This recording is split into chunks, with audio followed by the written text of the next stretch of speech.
आज के लेक्चर में पहले हम प्रतिबल और विकृति पर दो प्रमेय हैं उनको डिस्कस करेंगे।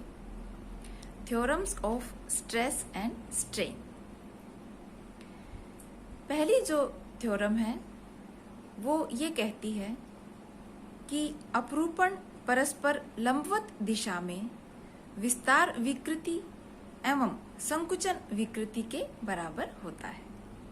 Shear is equivalent to an equal elongation and compression strain at right angles to each other।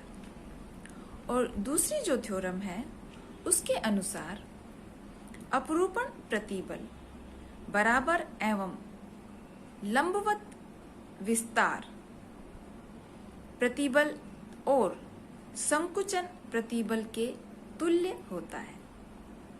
A shearing stress is equivalent to equal and perpendicular tensile stress and compression stress। तो ये जो दो theorems हैं जो हमें stress and strain के बीच में connections को बताती हैं, इन थ्योरम्स का यूज आगे आने वाले कुछ लेक्चर्स में हम करेंगे। तो चलिए अब डिस्कस करते हैं, स्टार्ट करते हैं आज का टॉपिक। विभिन्न प्रत्यास्था स्थिरांकों में परस्पर संबंध, relations between various elastic constants.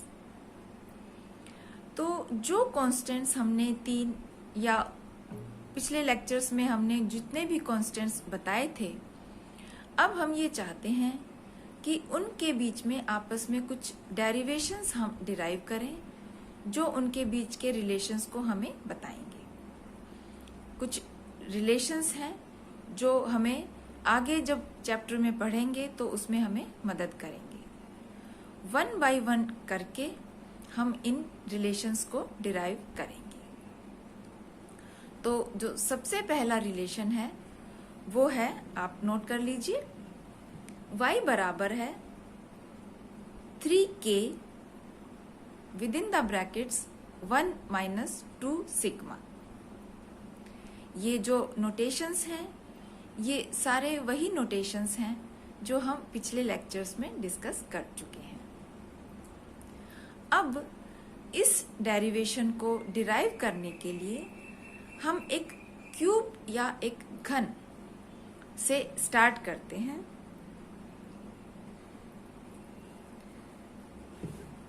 एक पहले क्यूब बनाइए जैसा कि मैंने यहां पर आपको बना के दिखाया है। A, B, C, D और A dash, B dash, C dash, D dash.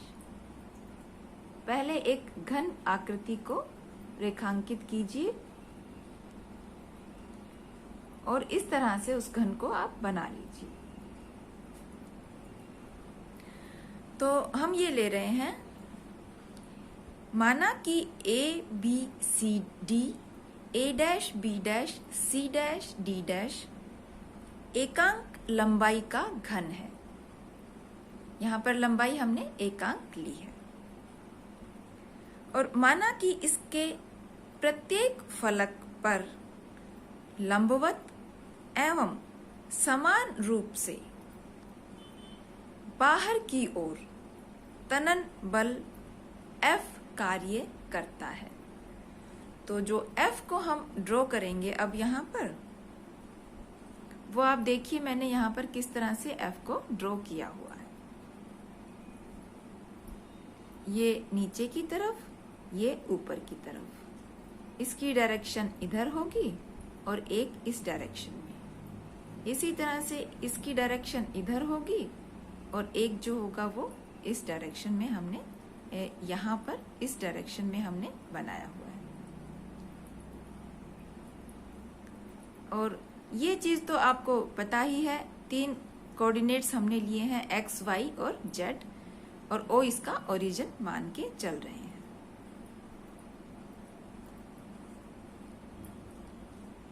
ये है x एक्सिस दूसरा हो जाएगा वाई एक्सिस और तीसरा हो जाएगा जेड एक्सिस। ये इसका ओरिजिन है। अब ये चीज हमें पता है कि प्रत्येक बल अपनी दिशा के अनुदिश वस्तु में विस्तार करेगा एवं अभिलंबवत दिशाओं में संकुचन उत्पन्न करेगा। फॉर एग्जाम्पल, एक्स एक्सिस के समांतर तलों पर कार्य करते बल एक्स एक्सिस के अनुदिश प्रसार एवं वाई और जेड एक्स के अनुदिश संकुचन उत्पन्न करेंगे। तो इस चीज को आप एग्जाम्पल के तौर पर ले लीजिए और उसी हिसाब से हम डेरिवेशन में इसको यूज करेंगे। पुनः मैं एक बार फिर बता देती हूँ। ये देखिए F, एक F इधर तो दूसरा इधर, एक F ये वाला F, एक ये और एक ये F।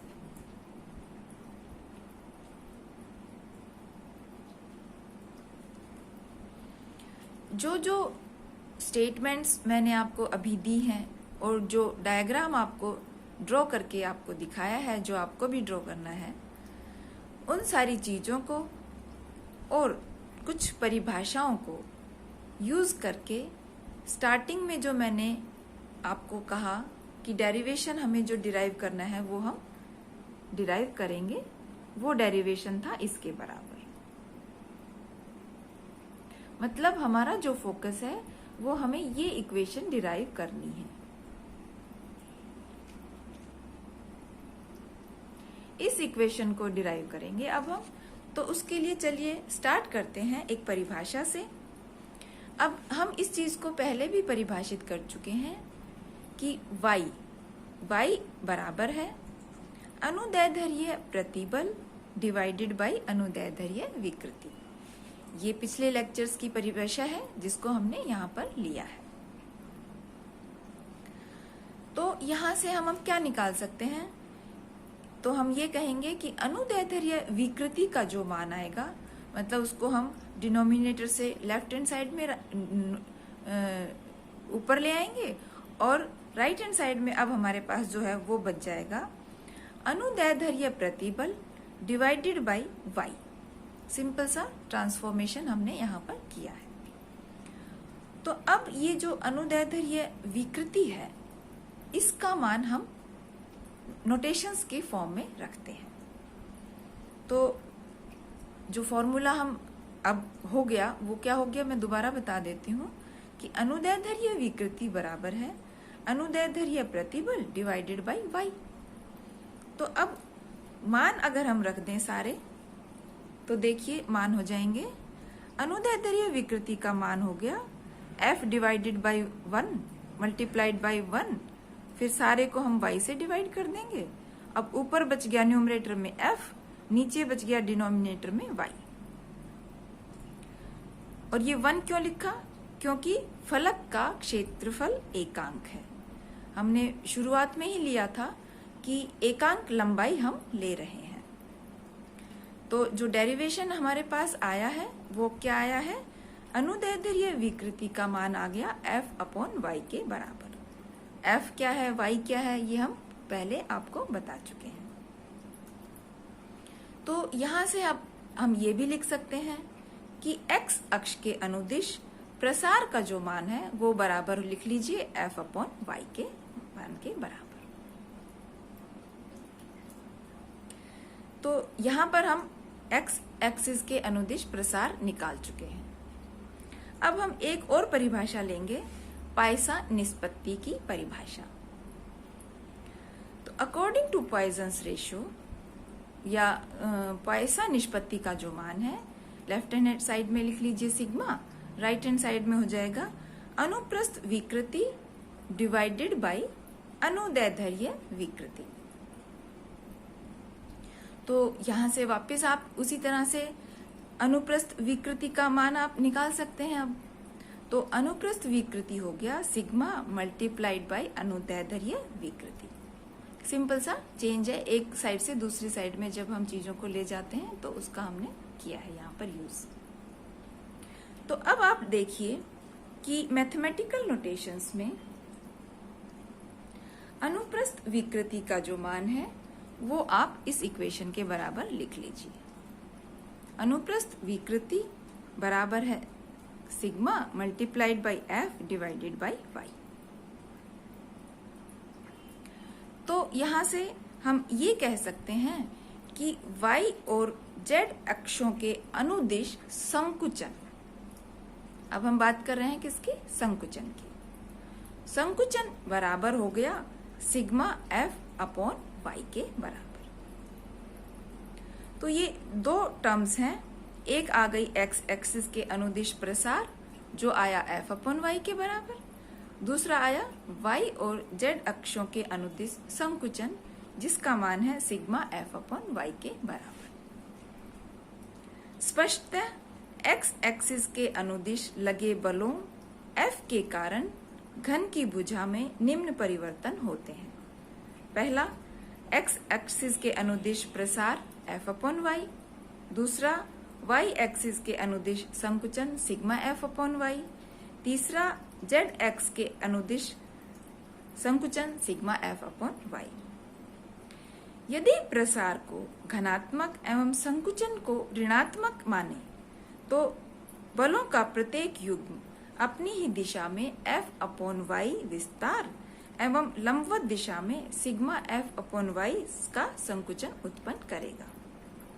अतः तीन युग्म बलों के लगने पर माना कि x, y और z अक्षों के अनुदिश घन की भुजाओं में कुल परिणामी विस्तार क्रमशः Ex, Ey और Ez है, तो इन तीनों के मान होंगे।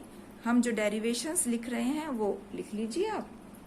Ex यहाँ पर देखिए f upon y minus sigma f upon y minus sigma f upon y बराबर हो गया f upon y 1 minus 2 sigma के बराबर। अब लिख लीजिए Ey का मान sigma minus of sigma f upon y plus f upon y minus sigma f upon y, तो ये हो गया f upon y with in the brackets 1 minus 2 sigma.